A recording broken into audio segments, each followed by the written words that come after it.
Hello बच्चों, Bihar agriculture academy Patna में आपका स्वागत है। बिहार एग्रीकल्चर एकेडमी पटना पहले सिर्फ ऑफलाइन क्लासेस चलाती थी, लेकिन इस साल से हम लोग ऑनलाइन क्लासेस भी आप लोगों के समक्ष लेकर आ चुके हैं। और इस ऑनलाइन क्लासेस में आप लोगों की जो भी सुविधाएं, ज़्यादा से ज़्यादा जितनी सुविधाएं हो सके उतनी सुविधाएं हम लोग देने का प्रयास करेंगे। और आप लोगों को एक चीज़ बता दें कि जितने भी बच्चे जो 12th पास कर चुके हैं और इस बार जो एग्ज़ाम दे चुके हैं, जो एग्रीकल्चर यूनिवर्सिटी में एडमिशन लेना चाहते हैं और अपने सपने को साकार करना चाहते हैं, तो वो बिहार एग्रीकल्चर एकेडमी पटना से जुड़े और अपने सपनों को साकार करें। बिहार एग्रीकल्चर एकेडमी पटना जो कि विगत कई सालों से एग्रीकल्चर के क्षेत्र में अपना योगदान दे रहा है, और इस बार भी हम लोग, अब तो पहले ऑफलाइन ही योगदान दे रहे थे, लेकिन अब हम लोग ऑनलाइन भी योगदान देंगे। और वैसे सारे बच्चे जो बच्चे पटना में नहीं आकर अपना क्लासेस कर सकते हैं, तो वैसे बच्चे जो घर पे रह के अपना तैयारी करना चाहते हैं, उन बच्चों के लिए खासकर ये क्लासेस बहुत फ़ायदेमंद रहेंगे, जिसमें कि बहुत सारी सुविधाएं आपको देखने को मिलेगी। और इसीलिए हम लोग जो आप लोगों के बीच पहला लेक्चर लेकर आए हैं, पहले आप लोगों को दिखा दिया जाए कि हम लोगों का जो क्लासेस है उस क्लासेस में क्या क्या सुविधाएं होंगी, उसका जो नोट्स का कंटेंट है वो कैसा होने वाला है। देखिए, जितने भी बच्चे अब जो फाइनली कर चुके हैं इंटरमीडिएट, उन लोगों के लिए देखिए दो चीज़ें हैं। एक तो आप लोगों को समय आप लोगों के पास कम है, और दूसरा चीज़ क्या है कि अच्छे संस्थान में एडमिशन लेना है। तो भाई, जब अच्छे संस्थान में एडमिशन लेना है तो मेहनत तो करना पड़ेगा। बगैर मेहनत के आप कोई भी लक्ष्य नहीं पा सकते हैं। अगर आप मेहनत करते हैं, ये जो आपका 3 महीने है, अगर इसमें आप अच्छे से मेहनत कर लेते हैं तो आपका सपना साकार हो जाएगा। और हर किसी का चाहत होता है कि वो अच्छे यूनिवर्सिटी में जाएं और वहाँ पे अपने स्टडी को बरकरार रखें, क्योंकि अच्छे जगह जब एडमिशन जब आपको मिल जाएगा तो आपका वातावरण, आपका इन्वायरमेंट वहाँ एक अच्छा तौर तरीका सीखने को मिलेगा। और वहाँ पे जो बच्चे मिलेंगे, कई स्टेट्स के, अलग अलग स्टेट के आएंगे, तो वहाँ पे आपका जो डेवलपमेंट और ग्रोथ होगा वो वाकई में देखने लायक होगा। तो इन सारी चीज़ों को करने से पहले आपको तैयारी करना पड़ेगा, तब जाके एक आपको अच्छा इंस्टीट्यूट मिलेगा। इसी के लिए हम लोग क्लास लेकर आए हैं। पहला मेरा क्लास है बनाना कल्टीवेशन के बारे में। तो देखिए कैसा हम लोग का आज का क्लास रहता है। तो सबसे पहले हम लोग देखेंगे, ये क्लासेस बाइलिंगुअल है, हिंदी और इंग्लिश माध्यम दोनों में मिलेगा। हमें स्मार्ट वर्क करने की अब ज़रूरत है क्योंकि समय कम है, तो स्मार्ट वर्क देखिए हम लोग कैसे करेंगे। पहला है, इसमें बोटेनिकल नाम इसका क्या है, केला का। तो केले के बोटेनिकल नेम की बात किया जाए तो इसका मूसा पैराडिसिया का इसका बोटेनिकल नेम है। फैमिली का बात किया जाए तो मुसेसी फैमिली है। कौन सा फैमिली है? मुसेसी। क्रोमोसोम नंबर की अगर बात किया जाए, केले में क्रोमोसोम नंबर कितना होता है, तो जो हम लोग कल्टीवेटेड करते हैं बनाना, जिस बनाना को हम लोग उगाते हैं, उसमें अगर देखा जाए तो कितना होता है, ये त्रिगुणित नेचर का होता है, ट्रिप्लाइड नेचर का होता है। जो हम लोग कल्टीवेटेड बनाना करते हैं उसमें गुणसूत्र कितना होता है, 33 होता है। जो आपका 22 क्रोमोसोम है, ये जंगली प्रकार का है, जंगली प्रकृति का है। ठीक है। नेक्स्ट है आपका ओरिजिन प्लेस कहाँ है। केले के ओरिजिन प्लेस की अगर बात किया जाए कि कहाँ पे सबसे पहले उगाया गया था, उसी को हम क्या कहते हैं, ओरिजिन प्लेस। ठीक है। तो इंडो चाइना में सबसे पहले, मतलब इंडिया और चाइना वाले रीजन में सबसे पहले ये उगाया गया था। तो इसको, ये कौन से क्षेत्र में आता है, साउथ ईस्ट एशिया में आता है। जो आपका इंडिया और चाइना है वो दक्षिण पूर्वी एशिया का भाग है। देखिए यहाँ पे लिखा है कि most of cultivated banana is triploid in nature. इसका बेसिक क्रोमोसोम कितना होता है, 11 होता है। और जब ये ट्रिप्लाइड नेचर का है तो कितना होता है, तो 3n = 33 हो जाता है। ठीक है। कॉमन नेम की अगर बात किया जाए कि इसका अदर नेम क्या है, तो इसको हम लोग ट्री ऑफ पैराडाइज बोलते हैं, मतलब स्वर्ग का पेड़। आप लोग देखे होंगे, देखने में केला का जो बागवानी होता है वो कितना सुंदर और कितना अच्छा लगता है, एकदम मतलब नेचुरल ब्यूटी टाइप का दिखता है। तो इसको हम लोग इसीलिए बोलते हैं ट्री ऑफ पैराडाइज। इसको एडम फिग भी बोलते हैं और प्लांट ऑफ विर्चू भी बोलते हैं। इसको कल्पतरु, हिंदी में बोलते हैं कल्पतरु पेड़। क्या बोलते हैं? कल्पतरु पेड़। ठीक है।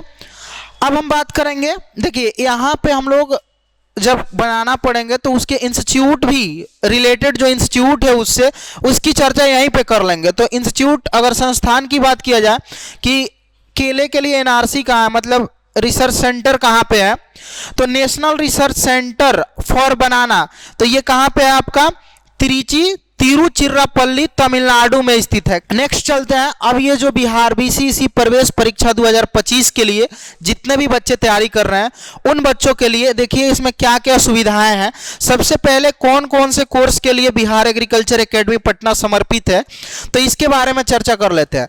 जितने भी बच्चे बीएससी एग्रीकल्चर में एडमिशन लेना चाहते हैं और वो भी बहुत अच्छे यूनिवर्सिटी में, जो गवर्नमेंट यूनिवर्सिटी है, कुछ सेंट्रल गवर्नमेंट की यूनिवर्सिटी है, उसमें आप जाना चाहते हैं तो इस कोर्स को आप ले सकते हैं।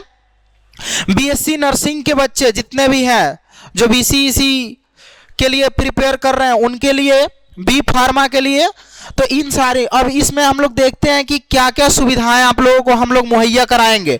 तो सबसे पहले है कि सभी विषय की लाइव क्लासेस चलेगी, चैप्टर वाइज क्लास थ्योरी और एमसीक्यू क्वेश्चन आपको मिलेगा, साथ ही साथ आपको सभी सब्जेक्ट का क्या मिलेगा, पीडीएफ नोट्स मिलेगा।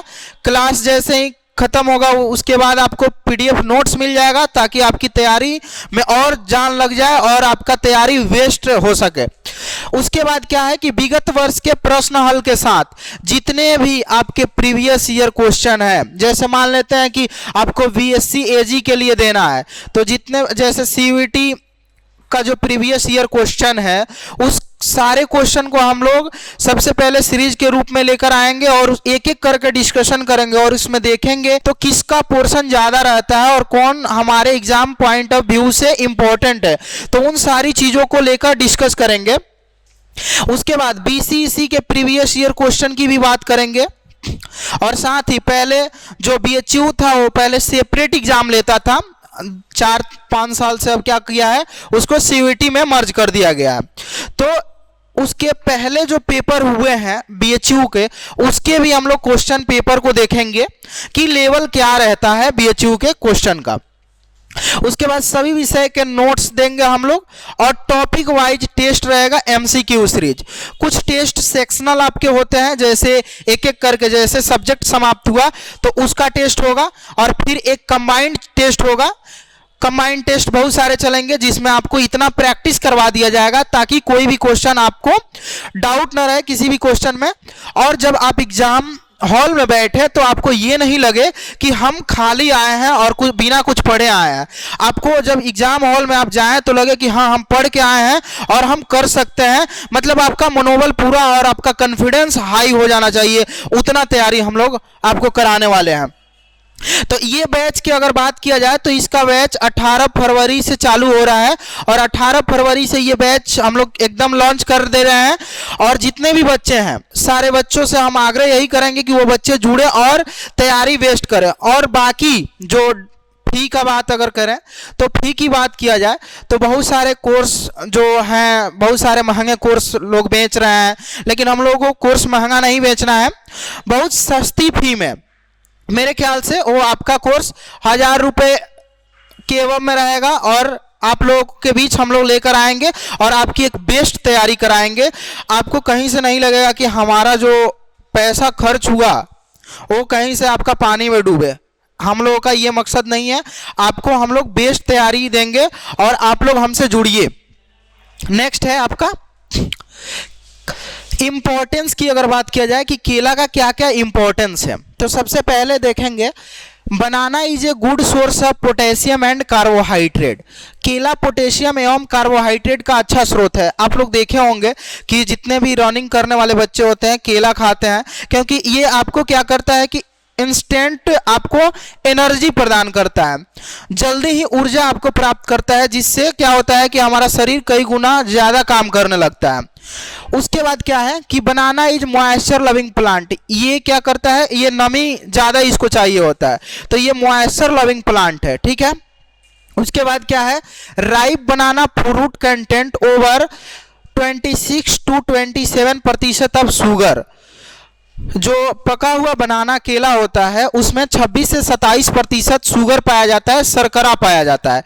तो ये भी आपके एग्जाम पॉइंट ऑफ व्यू से इंपॉर्टेंट है। क्वेश्चन पूछता है कि बनाना में कितना शुगर पाया जाता है, तो 26 to 27%। प्रोडक्शन की अगर बात किया जाए कि प्रोडक्शन की अगर बात करें तो हम लोग सबसे पहले वर्ल्ड लेवल पर देखेंगे, उसके बाद नेशनल लेवल पे देखेंगे, इंडिया लेवल पे, और उसके बाद बिहार में देखेंगे कि कहाँ पे केले की खेती सबसे अधिक होती है। तो सबसे पहले अगर बात किया जाए कि वर्ल्ड में सबसे ज़्यादा केला का उत्पादन करने वाला देश कौन सा है, तो केला उत्पादन में विश्व में भारत का स्थान प्रथम है। उसके बाद कौन सा है आपका, चाइना है और इंडोनेशिया है। चाइना और इंडोनेशिया सेकेंड और थर्ड नंबर पे है। तो इस तरह से हमारा देश क्या है कि पहले नंबर पे है केला उत्पादन में। दूसरा क्या है, अब हम देखेंगे स्टेट में देखेंगे तो केला उत्पादन में भारत में आंध्र प्रदेश का स्थान प्रथम है। आंध्र प्रदेश के बाद आपका महाराष्ट्र है और थर्ड पे गुजरात है। तो केला उत्पादन में आंध्र प्रदेश का नंबर 1 स्थान है। अगर बिहार में बात किया जाए तो आप लोग सुने होंगे बहुत पहले कि सबसे ज़्यादा केला का उत्पादन हाजीपुर में होता है, लेकिन नहीं, अभी डाटा फिलहाल में बदल चुका है। मधुबनी जिला जो है सबसे ज़्यादा केला का उत्पादन कर रहा है अब, ठीक है। और नंबर 2 पे चला गया है वैशाली जिला, जिसमें हाजीपुर आता है। अब हम बात करेंगे बॉटनी की, वनस्पति की, कि किस टाइप के वनस्पति पाई जाती है आपके केले में, ठीक है। एक बात बता दें आपको, देखिए सच में अगर आपको अपना सपना साकार करना है तो अभी से आप लोग लग जाइए, क्योंकि देखिए ये दौर आजकल का जो चल रहा है वो पढ़ाई का दौर है। बहुत सारे बच्चे इसमें मेहनत कर रहे हैं, कोई 1 नंबर से छूट जाता है, कोई 2 नंबर से। तो आप अपने तैयारी को ऐसे करिए कि हम टॉप लेवल पे रहें, ताकि आप मेरिट लिस्ट जो आपका रहे वो टॉप 10 में रहे, ताकि आपको किसी भी प्रकार का डर और भय ना रहे, ठीक है। उस तरह से पढ़ाई कीजिए, और इस तरह से पढ़ाई करने के लिए आपको अभी जो समय है वो स्मार्ट वर्क करने की ज़रूरत है। हमने बार बार कहा हार्ड वर्क की नहीं, स्मार्ट वर्क की ज़रूरत है, क्योंकि समय कम है। तो इसमें आपको उतना ही पढ़ना है। सबसे ज़रूरी चीज़ें होती है कि आपको क्या नहीं पढ़ना है, ठीक है, क्योंकि मार्केट में बहुत सारे कंटेंट मिलेंगे, ठीक है ना। आप देखिएगा, पढ़िएगा तो आपको कन्फ्यूजन बढ़ता जाएगा, ठीक है। आपको क्या छोड़ना है सबसे पहले ये डिसाइड करना है, और बाकी छोड़ दीजिए, और बाकी जो आपके लिए है अच्छा उसको पढ़िए और देखिए आपका सिलेक्शन होता है कि नहीं, ठीक है। तो वनस्पति की बात करें तो फ्रूट टाइप की बात करें कि फल का प्रकार कैसा होता है, तो फल का प्रकार बेरी प्रकार का होता है। देखिए अभी ये क्लास हम डायरेक्ट आप लोगों के पास लेकर आ गए हैं एक कल्टीवेशन ऑफ बनाना का। इससे पहले हम जब हॉर्टिकल्चर शुरू करेंगे तो उसमें आपको क्लासिफिकेशन बताएंगे, और वो सारी चीज़ें आपको क्लासिफिकेशन में भी ये क्लियरिफाई कर दिया जाएगा, ताकि जब आप एक एक चैप्टर पढ़िएगा, जैसे मान लेते हैं बनाना पढ़े, मैंगो पढ़े, पपाया पढ़े, तो उसमें कोई कंफ्यूजन ना रहे, ठीक है। तो बेरी की अगर बात किया जाए तो जितने भी फ्रूट जिसमें सीड छोटे छोटे और बहुत सारे सीड होते हैं और जो गुच्छे में फरते हैं उसको हम लोग क्या बोलते हैं, बेरी बोलते हैं। क्या बोलते हैं, बेरी। जैसे आपने देखा होगा बेरी में अमरूद को देखा होगा, उसमें सीड छोटे छोटे होते हैं और साथ ही वो भी गुच्छे में फरता है। आपने पपाया देखा, वो भी उसके भी बीज छोटे छोटे होते हैं और बहुत सारे होते हैं और वो भी गुच्छे में होता है। आपका क्या है, आपका जो ये केला है ये भी गुच्छे में होता है, इसमें भी सीड छोटे छोटे होते हैं। इसके अलावा इसमें एक्सेप्शन की अगर बात किया जाए तो खजूर है, खजूर में एक ही सीड होता है लेकिन वो भी बेरी टाइप का है, ठीक है। अब हम बात करें एडिबल पार्ट की कि खाने वाला भाग कौन सा है, केला का कौन सा भाग खाया जाता है। तो देखिए जो फ्रूट आपका होता है, फ्रूट मान लेते हैं कि ये आपका एक फ्रूट हो गया, ठीक है ना। इसका जो बाहरी छिलका होता है उसको हम लोग बोलते हैं एक्सोकार्प। क्या बोलते हैं, एक्सोकार्प। और इसको बोलते हैं हम लोग बाह्य फल भित्ति। क्या बोलते हैं, बाह्य फल भित्ति, मतलब फल का बाहरी भाग। क्या बोलते हैं, बाह्य फल भित्ति, फल का बाहरी भाग। जो ये बीच वाला ये जो पोर्शन होता है, ठीक है, इसको हम लोग बोलते हैं मीजोकार्प। क्या बोलते हैं, मीजोकार्प। इसको हम लोग बोलते हैं मध्य फल भित्ति। और जो सबसे बीच में होता है जिसको हम लोग गुठली बोल सकते हैं, ठीक है ना, या सीड बोल सकते हैं, उसको हम लोग इंडोकार्प बोलते हैं। क्या बोलते हैं, इंडोकार्प। इसको हम लोग अंतः फल भित्ति बोलते हैं हिंदी में, ठीक है। तो जिस चीज का हम लोग ये हटा देते हैं तो बच गया हमारे पास इंडो और मीजोकार्प। केला में हम लोग क्या करते हैं, एक्सो को हटा देते हैं, बाहर वाले छिलके को, तो इंडो और मीजोकार्प। तो इसका हम लोग कौन सा भाग खाते हैं, मीजोकार्प और इंडोकार्प खाते हैं। अगर इनफ्लोरेसेंस की पुष्पक्रम की बात करें कि किस टाइप का पुष्पक्रम पाया जाता है केले में, तो आपका एस्पैडिक्स टाइप का पाया जाता है। पोलिनेशन की बात करें कि पोलिनेशन कैसा होता है, तो केले में किस प्रकार का पोलिनेशन होता है, क्रॉस पोलिनेशन। पोलिनेशन दो टाइप का होता है, एक सेल्फ पोलिनेशन और एक क्रॉस पोलिनेशन, ठीक है। तो इसमें कौन सा पोलिनेशन, क्रॉस पोलिनेशन। तो किसी अन्य प्लांट के से जब मेल पार्ट क्या होगा कि फीमेल पार्ट को क्या करेगा, पोलिनेशन करेगा, तो उसके लिए कोई ना कोई वेक्टर या कोई ना कोई मतलब बीच में माध्यम होना चाहिए, तभी तो वो एक जगह से दूसरे जगह जाएगा। बहुत सारे फसलों में हवा के द्वारा चला जाता है परागकण, ठीक है ना। तो उसको हम लोग जब हवा के द्वारा जो पोलिनेशन होगा उसको हम लोग क्या बोलेंगे, एनीमोफिली बोलेंगे। क्या बोलेंगे, एनीमोफिली बोलेंगे। बहुत सारे फ्रूट्स में या बहुत सारे फसलों में बर्ड द्वारा होता है तो उसको ऑरिन्थोफिली बोलते हैं, और केला में भी आपका क्या होता है, बर्ड के द्वारा होता है तो उसको हम लोग ऑरिन्थोफिली बोलते हैं। बहुत सारे फलों में इंसेक्ट के द्वारा होता है, उसको हम लोग एंटमोफिली बोलेंगे। क्या बोलेंगे, एंटमोफिली बोलेंगे।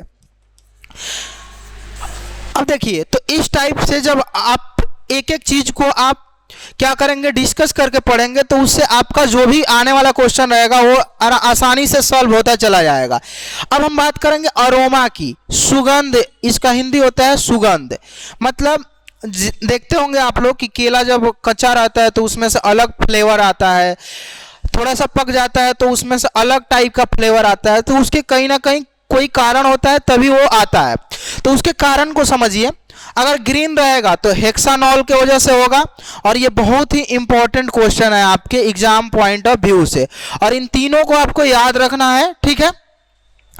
ग्रीन होगा हेक्सानॉल से, पका जो होता है वो यूगेनॉल से होता है, और जो ओवर राइप होता है, अधिक पक जाता है, वो किससे होता है, आइसोपेंटागोनॉल से होता है। किससे होता है, आइसोपेंटागोनॉल से होता है।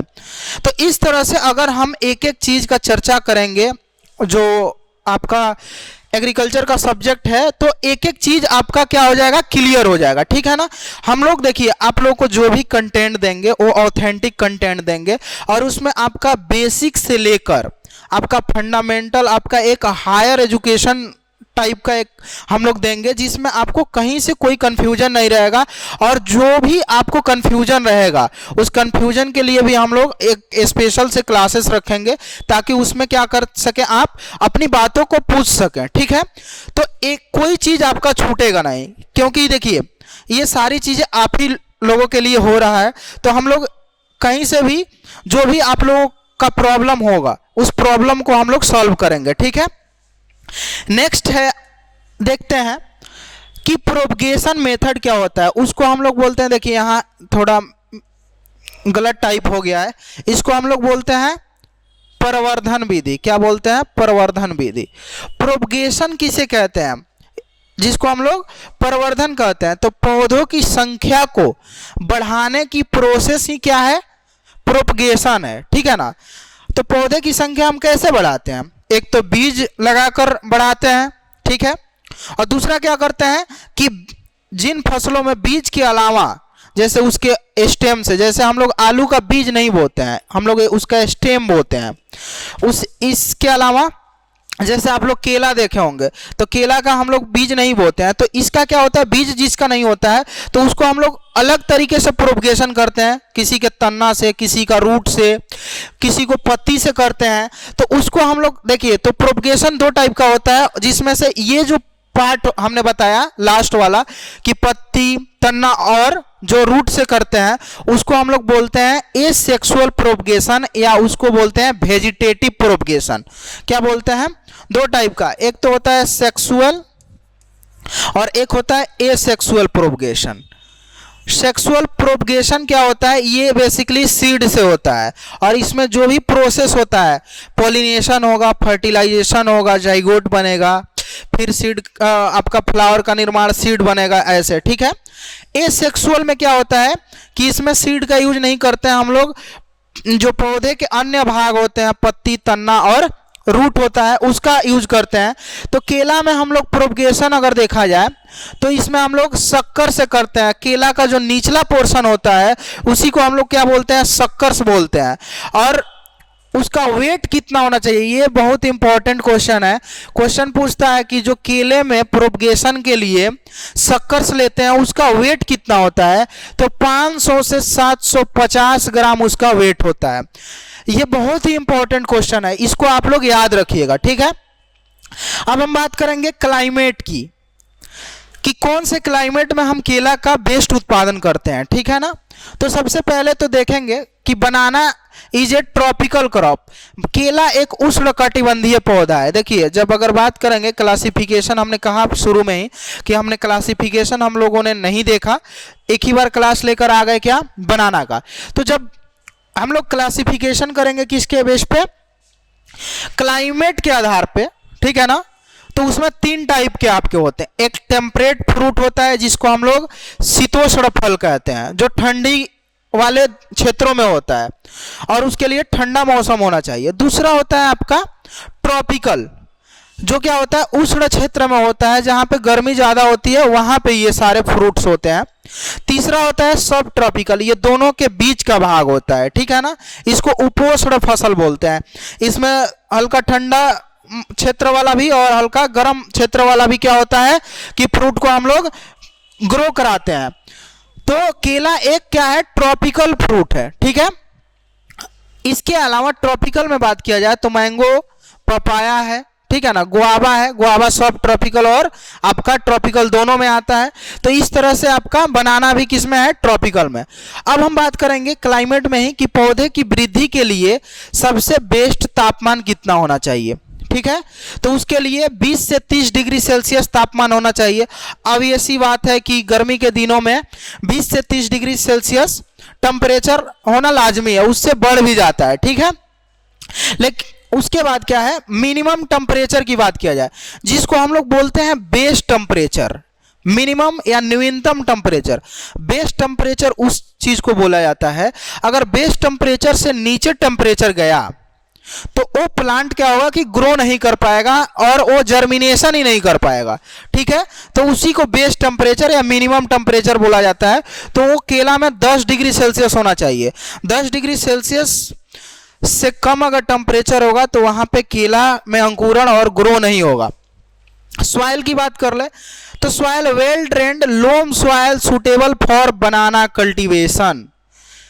हमने लोम सॉइल की बात करी है, दोमट मिट्टी की बात की है, ठीक है ना।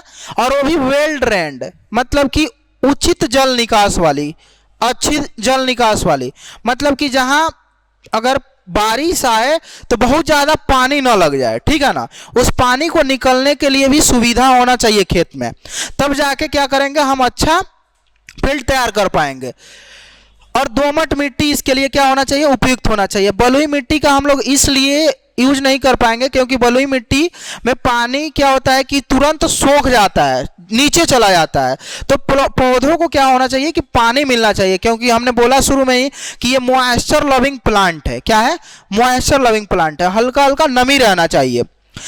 तो और दूसरा चीज क्या है कि जो आपका बनाना है, ये क्या होता है कि इसके प्लांट जब इसमें फ्रूट लगते हैं तो एक तरफ ये झुक जाता है, और अगर बलुई मिट्टी में हम इसको उपजाते हैं, कल्टीवेशन करते हैं, तो क्या होता है कि ये तुरंत गिर जाएगा, ठीक है ना, उसको मजबूती नहीं मिल पाएगी। इसीलिए हम लोग दोमट मिट्टी का उपयोग करते हैं। अब है बनाना में पीएच कितना होना चाहिए, तो 4.5 से 7.5 पीएच होना चाहिए बनाना के लिए। कितना होना चाहिए, 4.5 से 7.5 तक। तो इस तरह से हम लोग एक एक चीज का डिस्कशन करके पढ़ेंगे, ताकि क्या हो कि आपको कोई भी डाउट ना रहे। हमने बार बार कहा कि जो भी समय है वो क्या है, आपके स्मार्ट वर्क करने की जरूरत है। और इसमें क्या है कि हम लोगों ने जो भी आपको सोर्स दिया है वो एकदम आपके लिए ऑथेंटिक है। देखिए बहुत सारे वैरायटी हैं बनाना के, लेकिन वही हमने वैरायटी की चर्चा कर रहा है जो आपके एग्जाम पॉइंट ऑफ व्यू से इंपॉर्टेंट है, ठीक है ना। बाकी का आपको बहुत सारा नोट्स देने के लिए दे देंगे, लेकिन आपको भी अच्छा लगेगा कि है सर तो बहुत अच्छा, बहुत ज़्यादा नोट्स दिए हैं, क्या नोट्स है। तो इस चीज़ में नहीं रहना है। हम जितना पढ़ाएंगे उस चीज को आपको गेन करना है, उस चीज को बार बार पढ़ना है, और वही आपके एग्जाम ऑफ पॉइंट से क्या रहेगा, इंपॉर्टेंट रहेगा, ठीक है। तो इन सारी चीजों को आप लोग देखिए, ठीक है ना, क्योंकि बहुत ज्यादा पढ़ने के चक्कर में बहुत सारी चीजें छूट जाएंगी और आप उन सारी चीजों से दूर हो जाइएगा, और आप जब मेन आपका जो टॉपिक है उस टॉपिक से जब भटकिएगा तो आपका सिलेक्शन नहीं होगा, ठीक है। तो हम लोग कंटेंट पे काम किए हैं, और कंटेंट पे इसीलिए आज बोल रहे हैं कि कंटेंट पे काम किए हैं, तभी आप लोगों के बीच हम लोग आए हैं। नेक्स्ट है वैरायटी की। अब वैरायटी की बात किया जाए तो ड्वार्फ कैवेंडिश वैरायटी है, ठीक है ना। केला का सबसे इंपॉर्टेंट वैरायटी कौन सा है, ड्वार्फ कैवेंडिश। इसके बाद है रोबस्टा, ये भी बहुत इंपॉर्टेंट वैरायटी है। रोबस्टा को इसलिए जाना जाता है क्योंकि ये पनामा बिल्ट एक बीमारी है। कौन सा बिल्ट, पनामा बिल्ट केला में लगता है, उसके प्रति ये रेसिस्टेंट वैरायटी है। अगर ये वैरायटी लगाएंगे तो उसमें ये जो पनामा रोग होता है वो नहीं लगेगा। उसके बाद है ग्रैंड नैने, ठीक है। मंथन वैरायटी, चिनिया वैरायटी, ये चीनी जैसा मीठा लगता है। आप लोग बहुत सारे लोग बिहार के बच्चे हैं जो हाजीपुर आए होंगे तो देखते होंगे कि जो रेलवे प्लेटफॉर्म पे केला रख कर बेचते हैं वो चिनिया केला बहुत छोटा छोटा होता है, खाने में बहुत मीठा लगता है, इसीलिए इसको चिनिया केला बोला गया है, ठीक है। लाल बेलची, देखिए ये नाम है इसका लाल बेलची, ठीक है। और ये क्या है, लाल बेलची नाम इसलिए पड़ा है क्योंकि जो इसका छिलका होता है तो जो वैसे कच्चा रहता है तो हरा होता है, पक जाता है तो पीला हो जाता है छिलका, लेकिन इसका जो छिलका है वो कैसा होता है, लाल होता है, रेड स्किन होता है, ठीक है। नेंद्रन वैरायटी, ये भी बहुत इंपॉर्टेंट वैरायटी है। नेंद्रन इसलिए इंपॉर्टेंट है क्योंकि ये चिप्स के लिए स्पेशली उगाया जाता है, ठीक है ना, और इससे चिप्स बनाया जाता है, ठीक है। क्वेश्चन पूछता है कि केला का कौन सा वैरायटी है जिसको हम लोग चिप्स बनाने के लिए यूज करते हैं या चिप्स बनाने के लिए उगाते हैं, तो उसका राइट आंसर क्या होगा, नेंद्रन। कुन्नन और लेडी फिंगर है, लेडी फिंगर का वैरायटी नहीं है, ये बनाना का वैरायटी है, ठीक है। तो इस तरह से देखिए 7-8 हम लोग वैरायटी लिखवाए हैं, और इससे ज्यादा आप लोगों के का नहीं पूछेगा, ठीक है ना। ये सबसे बेस्ट क्या है कि आपका वैरायटी है केला के लिए। नेक्स्ट है कि प्लांटिंग टाइम क्या होना चाहिए, ठीक है ना, केला को कब लगाते हैं हम खेतों में, ठीक है। तो अगर पौधरोपण का समय पूछा जाए तो जून जुलाई में हम लोग लगाते हैं। देखते होंगे जून जुलाई में क्या होता है कि अपने यहाँ बरसात शुरू हो जाता है, ठीक है ना। मानसून का शुरुआत होता है हमारे यहाँ 15 जून, ठीक है ना। वैसे इंडिया में केरल में 1 जून को प्रवेश कर जाता है और हम लोग के तरफ आते आते 10 से 15 जून हो जाता है। तो उस टाइम हम लोग क्या करते हैं कि केला की रोपाई करते हैं, पौधे की। अब है कि पौधे से पौधे की दूरी कितना रखते हैं, ठीक है, पौधे से पौधे की दूरी। तो अगर नॉर्मल देखा जाए तो 2 × 2 मीटर हम लोग दूरी रखते हैं, डिस्टेंस। जैसे मान लेते हैं कि ये आपका फील्ड हो गया, तो इसमें मान लेते हैं कि ये आपका लाइन से लाइन हो गया, ठीक है। अब लाइन से लाइन हो गया तो इसके बीच ये 2 मीटर होना चाहिए, ठीक है, इसके और इस पे हम लोग केला लगाएंगे तो यहाँ 2 मीटर दूरी होना चाहिए, फिर यहाँ लगाएंगे, फिर यहाँ लगाएंगे, तो ये 2-2 मीटर के फर्क पे रहना चाहिए। 2 मीटर आपका क्या होना चाहिए, लाइन से लाइन भी होना चाहिए, और 2 मीटर क्या होना चाहिए, प्लांट से प्लांट भी होना चाहिए। अब बात कर रहा है कि ये तो नॉर्मल वैरायटी की बात हो गई। एक हम लोग उगाते हैं high density planting. High density planting का उद्देश्य होता है कि ज्यादा से ज्यादा प्रोडक्शन करना, ठीक है, और जो भूमि है उसका पूरा का पूरा यूज करना, ठीक है। इसको हम लोग उच्च पौधरोपण बोलते हैं। क्या बोलते हैं, उच्च पौध या उच्च क्या बोलते हैं इसको, उच्च घनत्व वाली बागवानी, ठीक है ना। तो इसमें अगर देखा जाए तो 1.2 × 1.2 मीटर रखते हैं, नहीं तो 1.5 × 1.5 मीटर की डिस्टेंस रखते हैं, ठीक है। तो इस तरह से हम लोग हाई डेंसिटी प्लांटिंग, क्वेश्चन ये भी पूछ सकता है कि केले में हाई डेंसिटी प्लांटिंग कितने का स्पेसिंग कितना रखेंगे या कितना दूरी पर बोते हैं, तो कितना रखते हैं, या तो 1.2 रखते हैं, नहीं तो 1.5 इंटू 5 रखते हैं। अब हम बात करेंगे स्पेशल प्रैक्टिस और इंटर कल्चरल ऑपरेशन की, कि केला के खेती में कौन सा हम अंतः क्रिया करते हैं या कौन सा हम लोग सस्य क्रिया करते हैं। ठीक है, तो देखिए इसमें दो चार स्पेशल क्रिया होता है जो एग्रोनॉमिकल प्रैक्टिस बोल सकते हैं उसको, वो क्रिया अपनाते हैं ताकि क्या हो कि हमारा फील्ड अच्छा से रहे और उसमें प्रोडक्शन अच्छा हो। मतलब केले की जो आपका फल होता है उसका क्वालिटी इंप्रूव करने के लिए, साथ ही साथ क्या होता है उपज बढ़ाने के लिए, और साथ ही साथ हम लोग कीट से बचाने के लिए ये सारी चीजें हम लोग करते हैं। तो देखिए इसमें कौन कौन सा हम लोग एक्टिविटी करते हैं। पहला है डीसकरिंग। क्वेश्चन पूछ सकता है कि डीसकरिंग किस हम लोग फ्रूट में करते हैं, तो डीसकरिंग हम लोग केला में करते हैं। इसमें क्या करते हैं कि जो हमने शक्कर बोला ना कि शक्कर हम लोग लगाते हैं, केला का क्या लगाते हैं, शक्कर। तो इसमें कह रहा है कि removal of unwanted suckers from banana plant is called as desuckering, it's done on in 45 days. कितना, 45 डेज।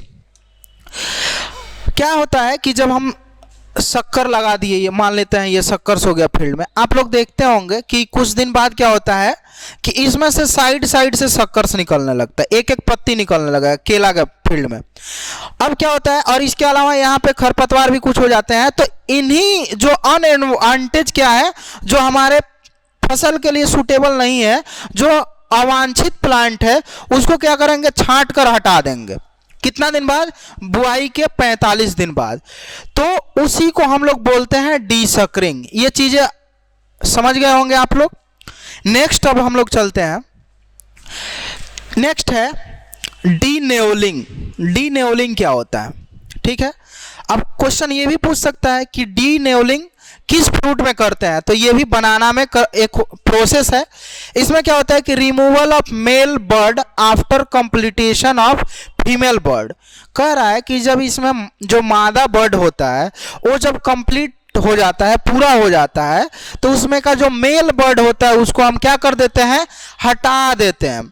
केला का जैसे घौद होता है ना, तो आप लोग देखे होंगे कि एक नीचे यहाँ पे कैसा रेड कलर का, नीचे कैसा ये आपका रेड कलर का एक लटका हुआ होता है, ठीक है ना। तो उसको क्या करते हैं, यही मेल बर्ड होता है। क्या होता है, मेल बर्ड। और जब ये पूरा ये अपना टाइम पूरा कर लेता है तो इसको हम लोग क्या कर लेते हैं, काट कर हटा देते हैं, ठीक है। और हटा देते हैं, उसी प्रोसेस को डीनेवलिंग बोलते हैं। क्या बोलते हैं, उसी प्रोसेस को डीनेवलिंग बोलते हैं। सीधे सीधे क्वेश्चन पूछ सकता है, removal of male bird after completion of female bird is known as, क्या बोलेंगे उसको, तो उसको डीनेवलिंग बोलेंगे, ठीक है ना। डीसकरिंग में क्या करेंगे, डी का मतलब होता है मतलब अब्सेंट, डी का मतलब अब्सेंट, अब्सेंट मतलब अनुपस्थित, मतलब जो अनवांटेड शक्कर है उसका अनुपस्थिति करा देंगे, उसी को डीसकरिंग बोलेंगे। अब आपका होता है मेटॉकिंग। क्या होता है आपका, मेटॉकिंग। अब मेटॉकिंग क्या होता है भैया, इसमें देखिए मेटॉकिंग के बारे में, removal of pseudo stem after 30 to 40 days harvesting of the bunch.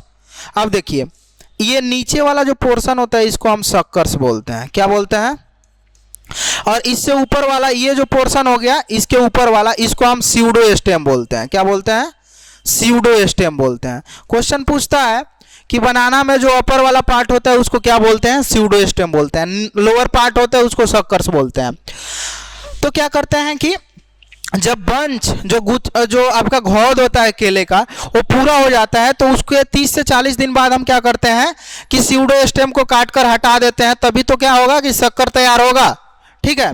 और ये कमर्शियल जहाँ पे खेती होती है बेसिकली वहाँ पर करते हैं। हम लोग अपने तरफ तो देखते हैं कि क्या केला एक ही बार क्या करता है, अपने पूरे जीवन चक्र में एक ही बार फल देता है, इसलिए उसको पूरा का पूरा काट कर हटा देते हैं। लेकिन जहाँ पे कमर्शियल व्यापारिक रूप से खेती होती है वहाँ पे ये सारी प्रोसेस अपनाई जाती है, ठीक है ना। अब है अर्थिंग अप। अर्थिंग अप का हिंदी होता है मिट्टी चढ़ाना। देखिए यहाँ टाइपिंग मिस हो गया। इसका मतलब होता है मिट्टी चढ़ाना।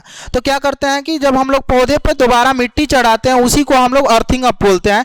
ये प्रोसेस आप लोग पोटैटो में भी देखे होंगे, ठीक है ना। मिट्टी चढ़ाते हैं हम लोग दोबारा, ताकि क्या हो कि जो सनलाइट पड़ता है वो आलू कोई सनलाइट के प्रभाव में ना आए, और प्रभाव में जब आ जाता है तो उसमें सोलेनिन बहुत ज़्यादा हो जाता है। इसलिए कोई कोई पोटैटो देखते होंगे आप लोग हरा कलर का होता है। और क्या होता है कि इसको मजबूती प्रदान हो जाता है, ठीक है ना।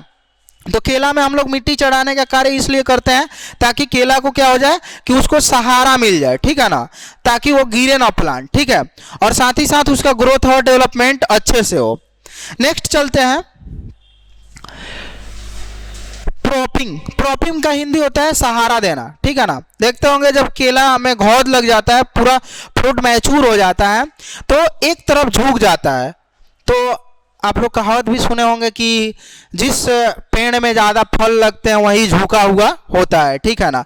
आप लोग ऐसे जो दैनिक जीवन आप लोगों का चलता है उसमें भी आप लोग देखते होंगे कि बहुत ऐसे लोग होंगे जो बहुत जानकार होते हैं लेकिन खुद को क्या करते हैं कि वो थोड़ा झुक के चलते हैं ताकि वो समाज को देखते हैं अपने नज़रिए से, ठीक है ना। और जो नए नए बहुत सारे लोग लगता है कि जानकार हो गए हैं और वो लगते हैं उछलने, ठीक है ना।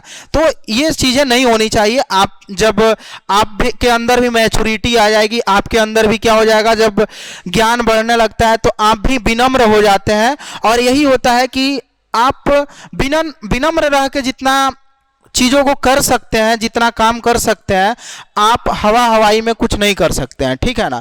तो ये चीज़ें हम उन स्टूडेंटों के लिए भी बोल रहे हैं जो बच्चे बहुत ज़्यादा इधर उधर के चक्कर में रहते हैं। वो सारे बच्चे देखिए आप शांत रह के पढ़ना सीखिए, ठीक है ना। कहा जाता है ना कि सागर का शांत सुनो, ठीक है ना। कभी कभी क्या होता है कि बाद में सुनामी भी आ जाता है, ठीक है ना। तो जो ज़्यादा देर शांत रहता है वही सुनामी भी लाता है, ठीक है ना। तो आप लोग शांति से 3 महीने पढ़िए अच्छे से हमारे साथ जुड़कर, और अपने तैयारी को बेहतर कीजिए। और सुनामी कब आएगा, जब आपका रिजल्ट आएगा तब असल में सुनामी आएगा और लोगों को लगेगा कि अरे यार इसका कैसे हो गया। तो भाई जब आप अच्छे से पढ़िएगा, दिखावे में न रह के आप रियल में मेहनत करिएगा तो सुनामी आएगा ही। और इसी के लिए हम लोग आप लोगों के बीच में लेकर ऑनलाइन क्लासेस आए हैं ताकि आप कहीं से भी रह के इस क्लास को अच्छे से पढ़ सकते हैं। आइए सहारा देते हैं। तो देखते होंगे कि ऐसे हम लोग क्या करते हैं, क्रॉस में बांस लगा देते हैं और इस बीच में क्या आ जाता है, केला का घौद आ जाता है। बंच कवरिंग, गुच्छे को ढक देते हैं। ये भी एक प्रोसेस है। जब गुच्छा अच्छा हो जाता है, पूरा मैच्योर हो जाता है, तो कुछ उसको तोड़ाई करने से पहले कुछ दिन पहले देखते होंगे पॉलीथीन से या किसी अच्छे कपड़े से उसको हम लोग क्या कर देते हैं, ढक देते हैं और उसको बांध देते हैं। बेसिकली अपने यहाँ नहीं होता है, जहाँ पे व्यापारिक रूप से लोग खेती करते हैं वहाँ पे ये सारी चीज़ें अपनाते हैं। हमने बार बार कह रहा है। तो वहाँ पे क्या होता है कि उसमें क्या होता है कि उसका क्वालिटी इम्प्रूव हो जाता है, देखने में बहुत सुंदर लग जाता है, ठीक है ना। और जब चीज़ें देखने में सुंदर लगता है तो कोई भी उसके प्रभाव में आ जाता है।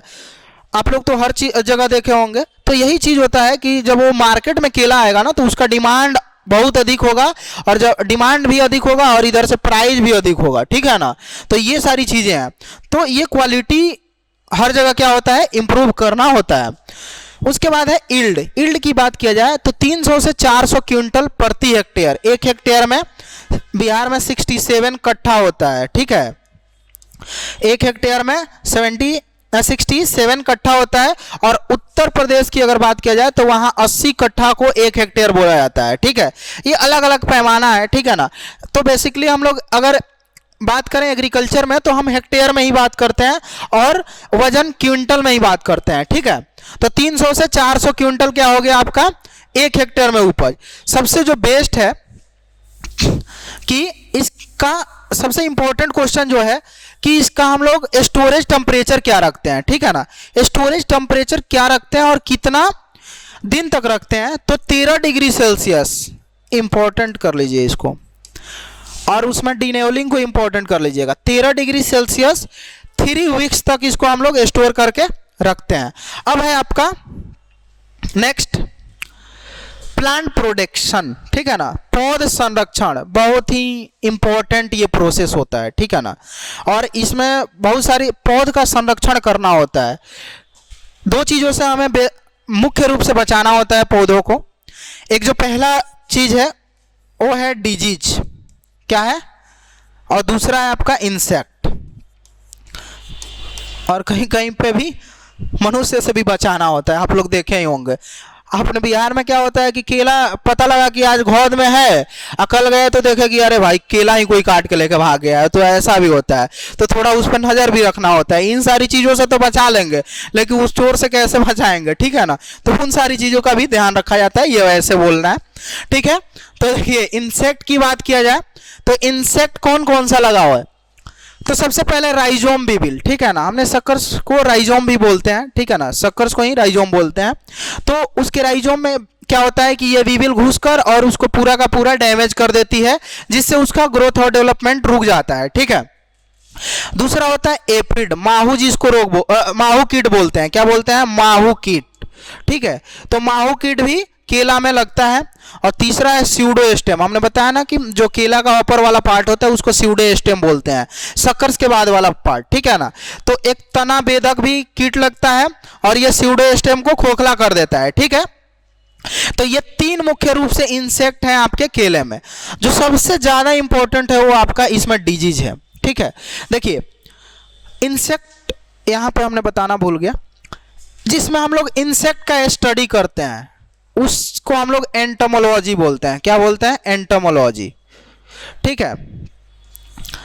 स्टडी ऑफ इंसेक्ट, जिसमें हम लोग इंसेक्ट का स्टडी करते हैं उसको हम लोग एंटोमोलॉजी बोलते हैं, ठीक है। ये आपका जब बीएससी में जाइएगा तो ये आपका एक सब्जेक्ट के तौर पे मिलता है आपको, ठीक है ना। इसमें हम लोग कीटों के बारे में पढ़ते हैं, उसका नियंत्रण कैसे करते हैं, ये सारी चीज़ें उसमें हम लोग पढ़ते हैं। तो कीटों के स्टडी को हम लोग एंटोमोलॉजी बोलते हैं। नेक्स्ट चलते हैं डिजीज के बारे में, ठीक है ना। डिजीज बहुत ही इंपॉर्टेंट है, ठीक है, और डिजीज से क्वेश्चन पूछता है। सबसे पहले हम लोग देखिए जिसमें हम लोग पौधों के रोग के बारे में पढ़ते हैं। एक तो मनुष्य में रोग होता है तो डॉक्टर वगैरह पढ़ता है। एक हम लोगों को पढ़ना होता है पौधों के बारे में, कौन कौन सा उसमें कौन कौन सा रोग लगता है, उसका लक्षण क्या होता है। तो जो पौधों के बारे में रोग पढ़ते हैं उसको हम लोग प्लांट पैथोलॉजी बोलते हैं, क्या बोलते हैं, प्लांट पैथोलॉजी। इसको हिंदी में हम बोलते हैं पादप रोग विज्ञान, क्या बोलते हैं, पादप रोग विज्ञान। ये भी आपका एक सब्जेक्ट है, ठीक है।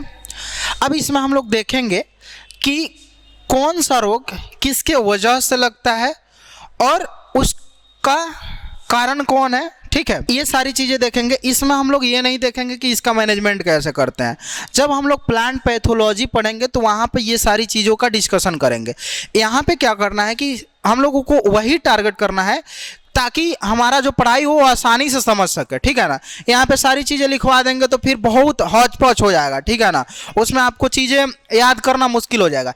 यहाँ सिर्फ परिचय कीजिए कि कौन सा बीमारी केला में लगता है, तो सिर्फ परिचय, और जब परिचय हो जाएगा तो उसको बाद में तो देख ही लेंगे, ठीक है। Panama built, it is caused by fungus. Panama built रोग जो लगता है ये फंगस से लगता है और उस फंगस का नाम है फ्यूजेरियम ऑक्सीस्पोरम क्यूबेंस। क्या नाम है, फ्यूजेरियम ऑक्सीस्पोरम क्यूबेंस है। दूसरा आपका बीमारी है बंची टाप, ठीक है। ये सबसे इंपॉर्टेंट बीमारी है पनामा बिल्ट। क्वेश्चन आता है कि पनामा बिल्ट किस फ्रूट में लगता है, तो केला में। दूसरा है आपका बंची टॉप। टॉप का मतलब होता है ऊपर वाला भाग, ठीक है ना। तो ये देखिए किससे होता है, it is caused by virus, ठीक है ना। और जब वायरस से लगेगा तो इसको क्या कोई ना कोई इसके लिए माध्यम होगा जिसके वजह से वो एक जगह से दूसरे जगह जाएगा। तो ये भी क्वेश्चन पूछता है कि ये किसके द्वारा, जो बंची टॉप बीमारी है उसमें वायरस किसके द्वारा ट्रांसमिट होता है, तो एफिड के द्वारा होता है। और अभी हमने पीछे पढ़ा कि एंटोमोलॉजी जो आपका इंसेक्ट होते हैं उसमें एफिड भी मुख्य कीट है, किसका, केला का। तो वही कीट इसको फैलाता है। तो हम लोग अगर कीट का ही नियंत्रण कर लेंगे तो ये बीमारी भी नहीं लगेगा। तो ये किससे, वायरस से लगता है। एक आपका हो गया फंगस और एक वायरस। नेक्स्ट चलते हैं सीगाटोका लीफ स्पॉट, ठीक है ना। ये भी एक बीमारी है आपका जो फंगस से लगता है और केले का ये भी मुख्य बीमारी है।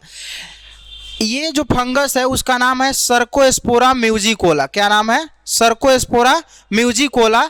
और ये केला में क्या होता है कि लीफ पे स्पॉट, स्पॉट का मतलब होता है धब्बा बनना, ठीक है ना। तो ये लीफ पे धब्बा बन जाता है, ठीक है। तो फंगस से लगने वाले दो बीमारी, एक पनामा और एक सिगाटोका।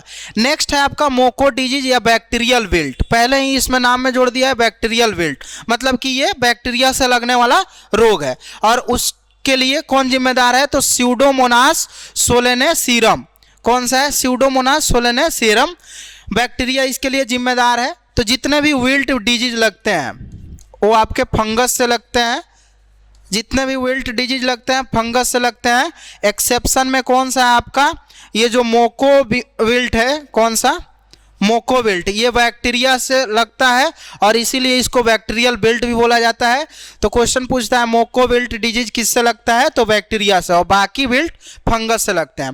तो इस तरह से आप लोगों ने देखा कि ये एक जो हमारा क्लास हुआ इसमें जो भी हम लोगों ने आप लोगों को सोर्स दिया वो एक ऑथेंटिक सोर्स है और इसी पे हम लोगों को आगे काम करना है। अभी जो आप लोगों के पास समय है, हमने बार बार कहा कि ये स्मार्ट वर्क करने की ज़रूरत है। स्मार्ट वर्क करिएगा तभी आपको बेनिफिट मिलेगा। आपको पढ़ने से पहले ये जानना है कि हमें क्या चीज़ें छोड़ना है और वही चीज़ें हम लोग छोड़कर पढ़ा रहे हैं। बाकी आप लोगों को देने के लिए बहुत सारी चीज़ें दे देंगे, लेकिन आप क्या हो जाइएगा, फिर उसमें आप इन्वॉल्व हो जाइएगा तो आपके लिए वो मुश्किल हो जाएगा वहाँ से निकलना। तो अगर आपको रियल में तैयारी करना है, शांत रह के तैयारी करना है, तो जुड़िए आप भी बिहार एग्रीकल्चर एकेडमी पटना से और जुड़कर तैयारी कीजिए। अगर आप पटना नहीं आ सकते हैं तो ऑनलाइन जुड़कर आप तैयारी कीजिए। और इसमें हम लोग तैयारी के साथ साथ आपको इतना टेस्ट करा देंगे कि आप जब जाइएगा एग्ज़ाम हॉल में तो आपको लगेगा कि यार ये तो एग्ज़ाम हमको सर ऐसे पढ़ाते थे, और वहाँ पे आपको मतलब सारा चीज़ आपको देखने को मिलेगा, ठीक है। तो ये जितनी भी तैयारी अभी चल रही है ये एक दिन के लिए चल रही है। कब के लिए? जब आप एग्ज़ाम हॉल में बैठें तो आप क्वेश्चन को पूरा तोड़ कर रख दें, और इसीलिए हम लोग तैयारी करा रहे हैं, ठीक है। तो आप लोग जुड़िए और अपने दोस्तों को भी कहिए कि जुड़े। इसी तरह से नेक्स्ट क्लास हम लोग लेकर आएंगे आपको। और आप लोगों को हमने बताया कि 18 तारीख से क्लास लॉन्च हो रहा है, तो सभी लोग व्हाट्सअप नंबर दिया गया है, व्हाट्सअप नंबर पे इंक्वायरी कर लीजिए। और हमने कहा ना कि मिनिमम फ़ी के लिए हमने बोला है सर से, और मिनिमम फ़ी रखा जाएगा एकदम जो मार्केट में फ़ी चल रहा है उससे एकदम बहुत कम फ़ी रखा जाएगा, ताकि आपको तैयारी में कोई अड़चन ना आए, कोई प्रॉब्लम ना आए। आपके साथ बिहार एग्रीकल्चर एकेडमी पटना हमेशा खड़ा रहेगा, रिजल्ट से के पहले भी और रिजल्ट के बाद भी, ठीक है दोस्तों। तो मिलते हैं हम आप लोगों से नेक्स्ट क्लास में, और इसी तरह से आप लोग बने रहिए और वीडियो को ज़्यादा से ज़्यादा शेयर करते रहिए। और आप लोग जुड़िए, अपने सपने को साकार करना है तो आप लोग जुड़िए बिहार एग्रीकल्चर एकेडमी पटना से।